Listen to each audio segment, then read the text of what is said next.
અયોધ્યામાં રામ મંદિરમાં નવનિર્માણની પ્રાણ પ્રતિષ્ઠા નિમિત્તે દેશના વડાપ્રધાન નરેન્દ્ર મોદી દ્વારા સમગ્ર દેશના દરેક મંદિરો, દરેક ધર્મસ્થાનોને સફાઈ કરવાના અભિયાનનું આહવાન કરવામાં આવ્યું છે।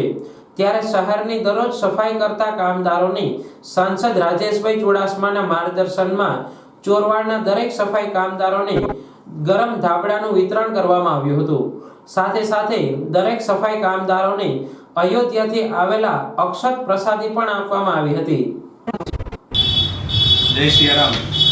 આજરોજ ચોરવાડ મુકામે જે પ્રધાનમંત્રીશ્રીએ અયોધ્યા ખાતે પુનઃપ્રાણ પ્રતિષ્ઠા થવા થઈ રહી છે ત્યારે જે આહવાન કર્યું છે કે તમામ જગ્યાઓ, તમામ ધર્મસ્થાનો ઉપર સાફ સફાઈ થાય તે અંતર્ગત આજે જે લોકો કાયમી સફાઈ કરે છે તેમને સાંસદ શ્રી રાજેશભાઈ ચુડાસમાના માર્ગદર્શન દ્વારા અને ચોરવાડ શહેર ભાજપ પરિવાર દ્વારા એક ધાબળા વિતરણનો કાર્યક્રમનું આયોજન કરવામાં આવ્યું હતું અને સાથે સાથે તમામ સફાઈ કામદારોને અયોધ્યાથી પૂજન થયેલા અક્ષત ચોખાનું વિતરણ અને મંદિરનો એક ફોટોગ્રાફનું પણ વિતરણ કરવામાં આવ્યું હતું। જય સિયારામ।